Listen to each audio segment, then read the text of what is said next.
This choir, Chris and the choir, you've done excellent. I was told right at the last minute is scratch out that P part. We're just going to do an A. And I said to myself, what if I didn't scratch it out? Would they be forced to do A and B? I love this choir. I love this choir. They're going to do a selection, and then we're going to hear from our wonderful pastor, Reverend, who's going to bless us with a mighty word today. Reach out the right hand and say, preach, pastor, preach. Until the Holy Spirit lights and comes down. Hallelujah. And the choir comes.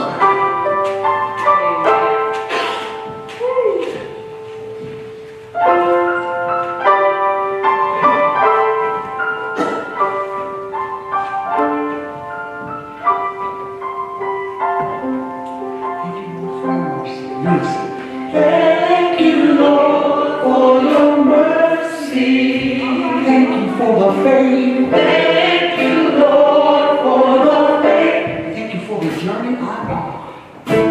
Thank you, Lord, for the journey I'm on. Most of all, thank you, God, for your grace.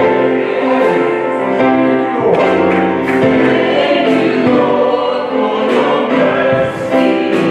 Thank you for the faith. Thank you, Lord, for your grace. Thank you for the journey.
Lord for Christopher Spain.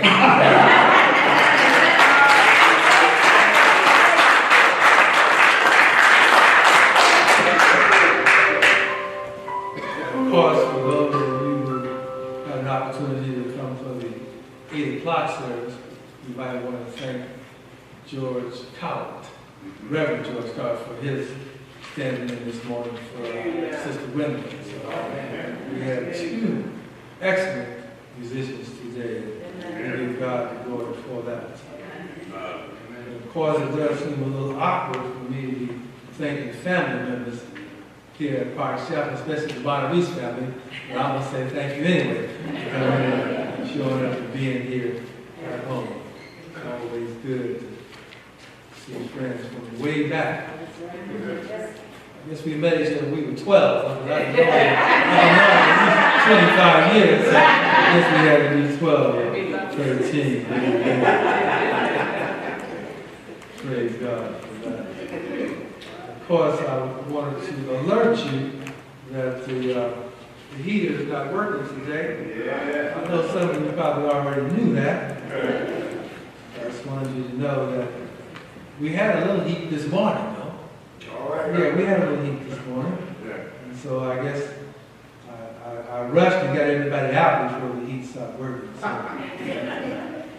So today I may have to do the same thing. Get you out. I know what you mean when you say take your time, but hurry up.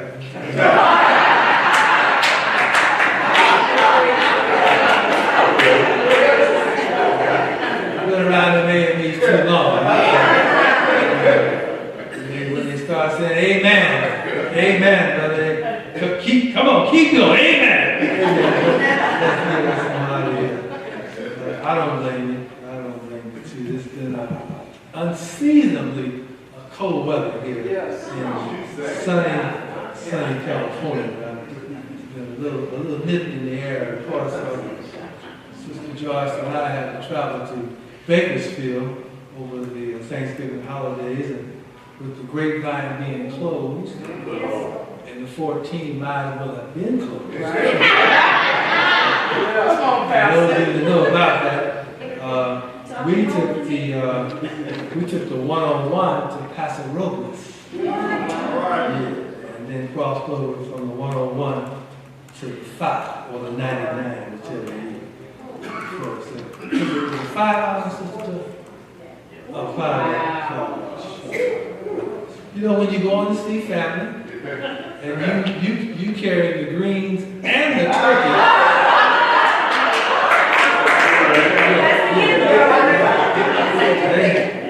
They keep calling you on the cell phone. You did bring the greens, didn't you? So you got to get there at all costs. So we made it. We thank God for it. We just keep on pressing on. But once again, it's so glad to see everyone here. And of course, I wanted the names read from the sick and shut-in, because the old African proverb is the way you remember folk is to call their name. So let's call somebody's name every now and then. Amen. So we're thankful for that. So let us press on. When you get all my tools and everything, I'm trying to get used to the pulpit. It's a little different for me. And they've done everything for me. Got me some lights so I can see. Build up the rostrum here so I get everything up high. So I guess I don't have no excuses now.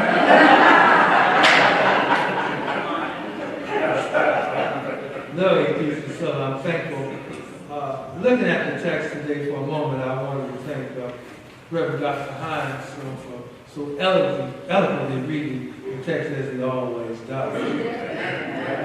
And so for myself, I'm going to focus more on verse 22 of 1 Thessalonians 5:12 through 22.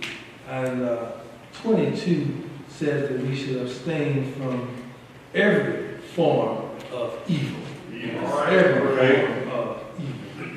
So I would ask you to join me as my message is the season of gratitude and generosity. Gratitude, just having thankful that we're here. And so thankful that when we give generously in Jesus' name. So let us pray. Father, I'm thankful for this opportunity to come and preach and proclaim your word. Father, we pray now that we will not only be hearers and those who proclaim, but we'll be doers. And that we give God the glory. We pray. Amen. Amen.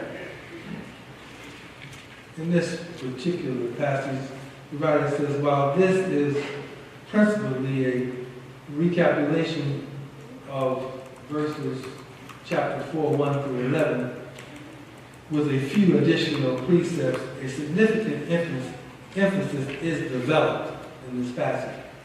In no uncertain manner, Paul urges discipline in a twofold nature, external and internal. The former is urged in his words, respect for those who labor in the Lord. Esteem them very highly. Be at peace among yourselves. Admonish the idle, and be patient. See that none of you repays evil for evil. Pray constantly. Give thanks in all circumstances, and abstain from every form of evil. Modern Christians need to ponder this passage. For the dual truth is seasoned with salt and addresses our present condition. Historically, the Reformation was both a revolt and affirmation. A revolt because it expressed, among other things, a resentment of the people against the rigid and cruel authority of the institution known as the Holy Roman Catholic Church. An affirmation because it exposed and re-emphasized certain religious principles embodied in the New Testament religious liberty for the 1/3 of the people that was secured, and a return to the simplicity of early Christianity. Amen. The unfortunate thing is, over the succeeding centuries, we have used our liberty as an occasion for license. Yes.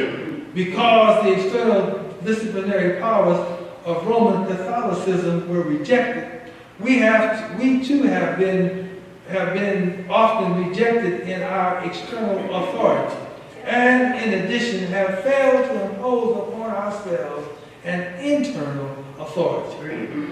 It would be well to revisit the rock from which we have been hewed and see the nature of early Protestantism.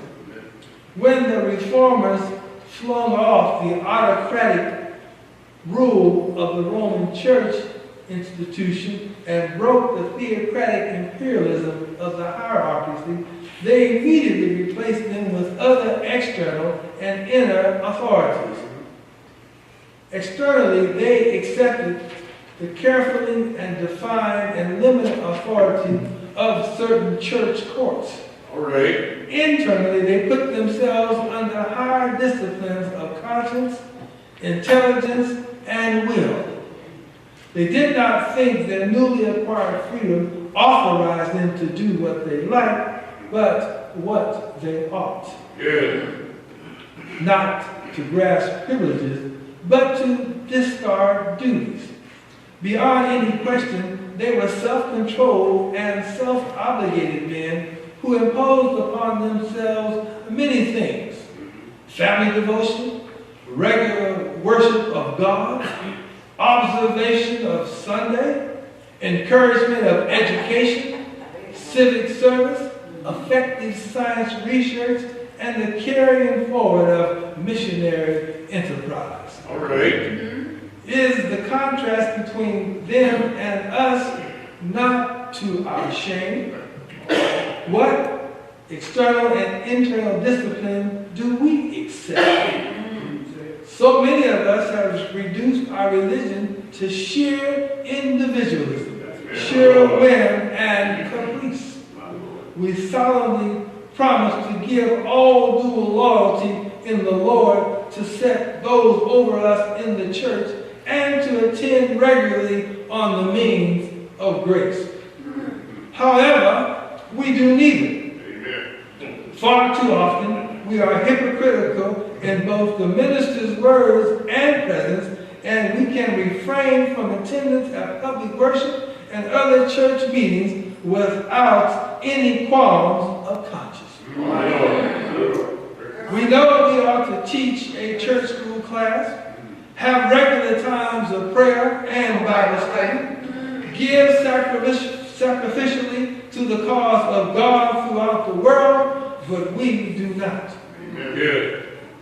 And in this reading it says, we could do worse things than read this passage of command upon our knees. My Lord. Text says we ought to accept the yoke. Jesus said to me, all of you who are weary and burdened, and I will give to you rest. Take my yoke upon you and learn from me. For I am gentle and humble in heart, and you will find rest for your souls. For my yoke is easy and my burden is light. But you say, Reverend, well, how do we find this new life? How can we lift ourselves to be those that would bring glory to God? So I looked for the text a little bit, and I found in 1 John 1 and 7. But let me read 1 John 5 through 7, and maybe I can lay it out. Just let me help. He says, with this message we have heard from him and declare to you, God is light. In him there is no darkness at all. If we claim to have fellowship with him, yet walk in darkness, we lie and do not live by the truth. But if we walk in the light as he is the light, we have fellowship with one another. And the blood of Jesus, his Son, purifies us from it all. So how do we get from darkness to light? For we know light represents what is good, what is true, and what is holy. Darkness represents evil and false. So we know for a fact that when Jesus came into this world, he found the dark. Dark with sin, dark with evil, dark with corruption, vice, violence, and hatred. But just the act of his coming, the fact of his presence changed all that. Jesus coming provided mankind with another way, an escape from the darkness and an opportunity to walk in the light. John the Elder from the church of Ephesus throws out a challenge. We should walk in the light as he is in the light. The religion of Jesus is more of a sunny side of religion. It is a positive approach to life and an optimistic view of things. There's the dark side, and it is surprising how many religious, God-fearing, Bible-toting Christians choose to walk in it on the dark side. So they say, well, Reverend, what is the dark side? It is the negative side. It is where your problems seem greater than they actually are. Where your obstacles seem bigger. On that side, on that dark side, you concentrate on what you don't have rather than what you do have. And on the negative side, if you have a home, you complain because you don't have two. Rather than being thankful for one, you get mad and say, I don't have a vacation home. And if you have a son or a daughter, you bemoan the fact that you didn't have a son or a daughter. Once again, you see the glass half empty rather than half full. The people who walk on that dark side that Jesus is talking about expect bad things to happen to them. And they usually do. A church congregation can walk on the dark side, believe it or not. When church members bicker, when church members fight and divide themselves against each other, they engage into that negative dark side behavior that Jesus talks about. The writer says that there was a man on a plane who, during a turbulent storm, when it seemed that the ship and the plane would tear apart, he bowed his head and prayed, "Oh God, oh devil." The man in the seat next to him said, "Sir, why are you praying to God and the devil?" He replied, "I don't know who I'm going to have to deal with. So I'm praying to make it safe." Some people are in and out of their religion. They have not firmly decided which side to walk on. Well, every Christian should make a firm decision to walk on the sunny side, walk in it, and then stay in it. We want to thank God for the positive side of life. It is the best place to walk. You can see where you're going. Things look bright. Every cloud has a silver lining. Tears are a prelude to joy. Obstacles are a stepping stone to higher ground. The writer says the blessed part is that if you should get lost and wind up on the dark side, you don't have to stay there. You can switch over to the bright side. You can switch over to the sunny side. You can walk in the light. Jesus is the light of this world. You remember the story of the prodigal son. The prodigal son switched over to the dark side. Yes, he did. Finally, he got to the sunny side, but let me tell you how. One day, he saw his reflection in the muddy slime of the pig pen. All right. He saw the rags on his body, the grime on his face, the despair in his eyes. At that moment, he made a decision. Yeah. I've been walking on the dark side long enough. I've lost everything. I have wasted my life and have ended up in this pig pen. When I'm in this dark and dreary place. But there is a bright side somewhere. It is cloudy in here, but the sun is shining somewhere. There is nothing to eat here but the husk and the corn, and I have to compete and fight with the pigs to get something to eat. But in my Father's house,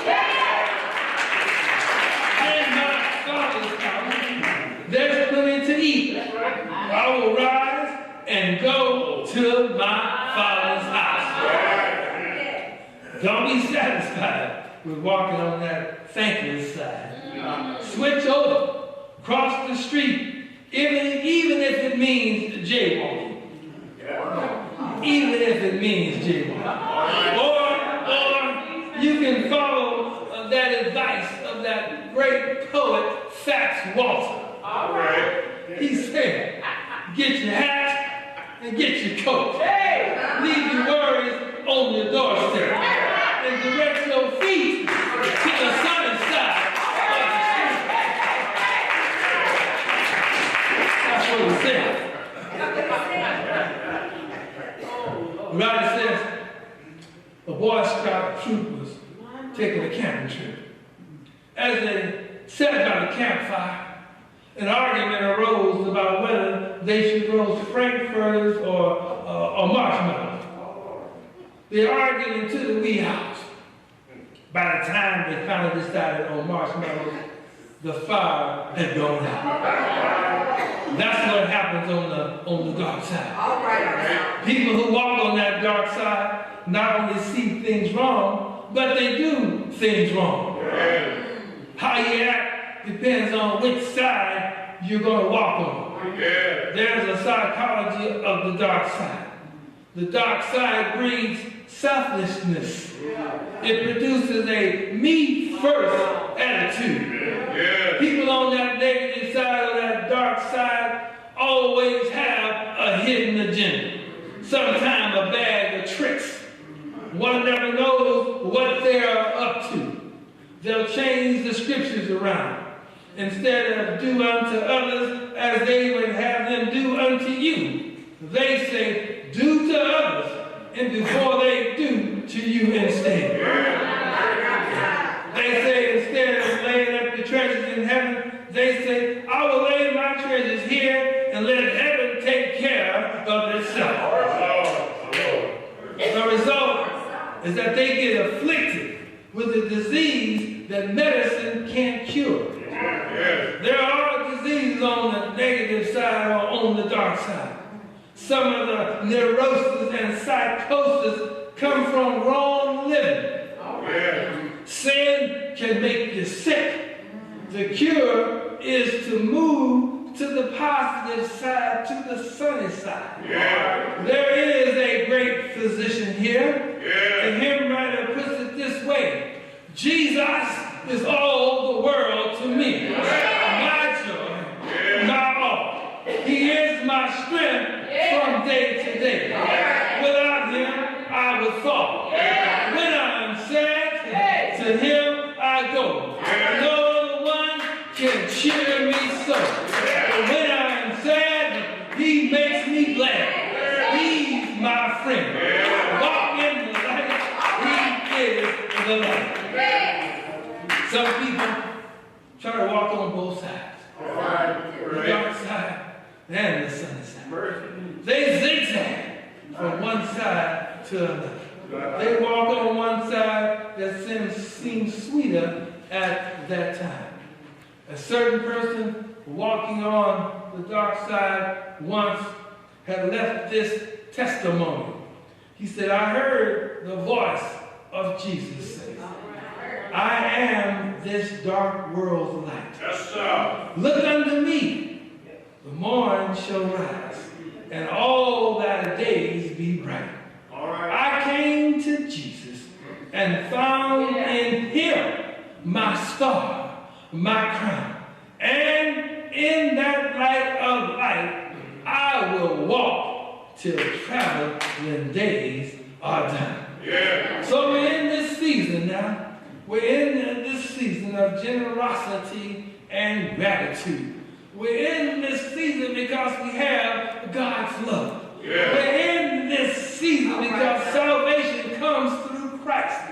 We're in this season because of the work of the Holy Spirit. We're in this season because of our church. We're in this season because of our families and our parents and our spouses and our children. We're in this season for the material blessings God has given us. We're in this season because of the food, the shelter, the clothing God has given to us. We're in this season because we thank God for the friends that we have, the health that we have, the peace that we have, the talents that we have, the hobbies that we have, the gifts that we see, the attitudes. We're in this season because of this nation and its leaders. We have some good leaders somewhere in America. We know. We're in this season because we thank God for the holidays that we have. We thank God for the days of rest. We thank God because He gave us Jesus. We thank God because He gave us the Holy Spirit. We thank God because He lifted us up and now He lets us walk on our way. We thank God because God is on our side. We thank God because we got Jesus in our heart. We thank God because we got a song on our lips. We thank God because we can stomp our feet, clap our hands, shout glory, hallelujah, shout Jesus, shout the love of God. We thank God because God has given us an attitude of thankfulness. We thank God because when you get thankful, you'll act right, you'll do right, you'll get right, you'll get generous with everything you got, because everything you got came from God. Every breath we got came from God. Every speech you got came from God. And your heart came from God. Your mind came from God. Thank God because you got it, God. Thank God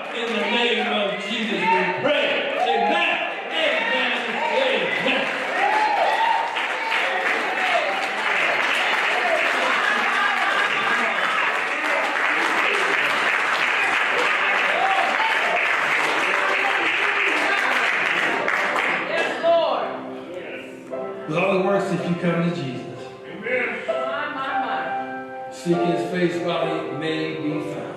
Hallelujah. So if there's somebody here today who wants to write their name in the heavenly scroll, join their life in the Christian band, we invite you to come down as we sing this song of invitation.